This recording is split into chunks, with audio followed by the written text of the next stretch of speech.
Okay, good morning mga ka-backyard. Yan. So, nandito po tayo. Nandito ako ngayon sa kabilang lote ng mother ko. Yan. So, dahil yung bantay po dito or yung nag-aalaga is wala po ngayon, nagbakasyon po kasi. So, bakasyon din pag may time. Sana all, no? So ako ngayon po ang mag-ano dito kasi yung baka may mga alaga po ritong hayop na kailangang asikasuhin. Okay, so ayan. Ayan mga kabakyard, mayroon lang akong i-share sa inyo. Kasi 'di ba moron po ang ating mga topic is laging backyard farming. In short po is mga pagkakakitaan or livelihood po na pwede natin gawin within a backyard. Pero since nandito nga ako ngayon, i-share ko lang sa inyo is isa pa pong magandang pagkakitaan mga kabakyard, especially po kung wala kayong masyadong time or wala kayong knowledge sa pagpa-farming or medyo tamad kayo alaga ng hayop or magtanim ng mga kung ano-anong gulay.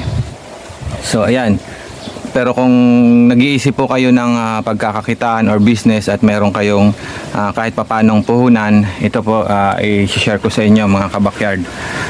Okay, so ito yon mga kabakyard. Kung meron lang din po kayong puhunan, pero yun nga, tulad ng sabi ko, hindi kayo ganun ka at ease sa pag-farming, maganda nyo po itong gawin is magnegosyo po kayo about sa lupa.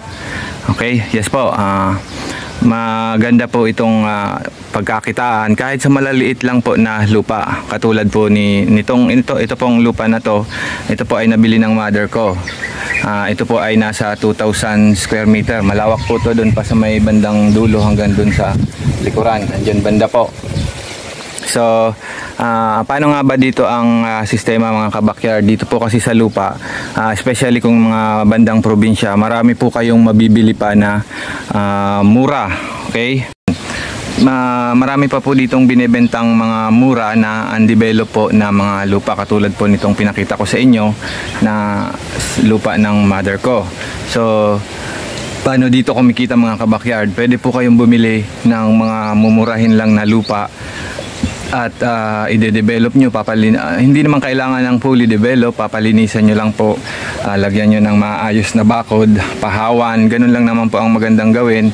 And then after a year or 2 years, 3 years, halos nagta-times 2 po ang market value ng lupa.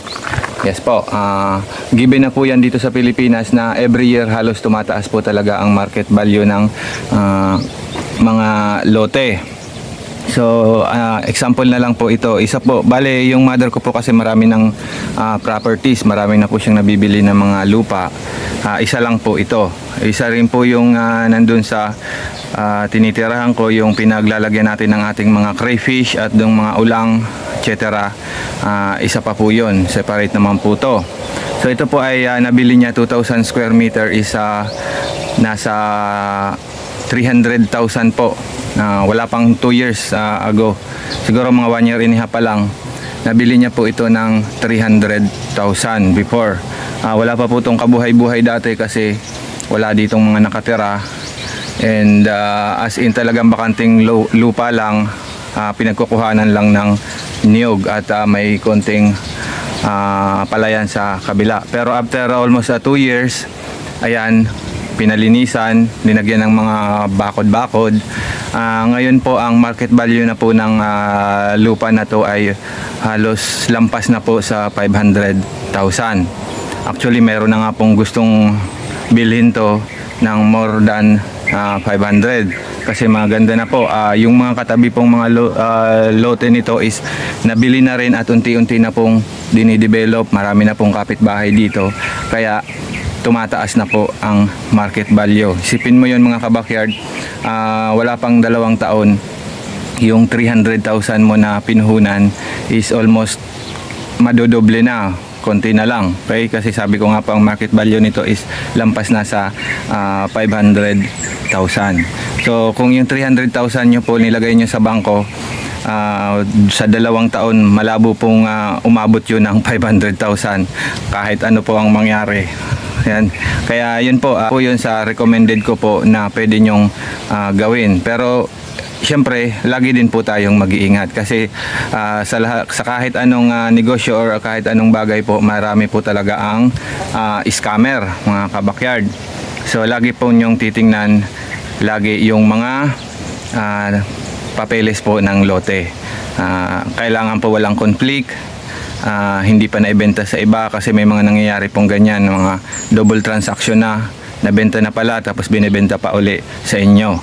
So madali lang naman po ang proseso niyan. Lagi nyo pong i-check, pupunta lang kayo sa Bureau of Land, sa municipality, sa yung may section po sa munisipyo na nag-arrange ng mga, or sila yung nagmamanage ng mga lupa sa nasasakupan nila. Pwede nyo po yan ipacheck muna doon. Okay? So again, pwede kayo maghanap ng mumurahin, yung mga hindi pa po fully developed na lupa. Wag na po yung sa mga sentrohan or yung sa mga city kasi sobrang mamahal na po talaga nun. Kaya kung gusto nyo pong parolingin yung pera nyo na medyo malaki ang kikitain, ito po, magandang advice po talaga na sa lupa po kayo mag-invest. Aralin nyo na lang po. Actually madali lang naman to, hindi ganun kapagod, hindi mo po araw-araw katulad ng backyard po farming or yung farming po is syempre kailangan mo yung tutukan ng araw-araw.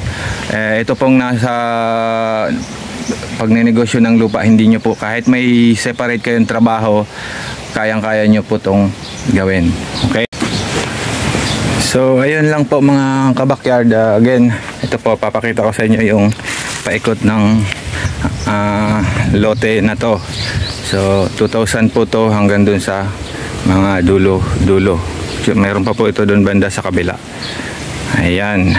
So okay, thank you. Sana po nakapag-share tayo ng kaunting kaalaman. Ayan yung mga alaga ko po dito.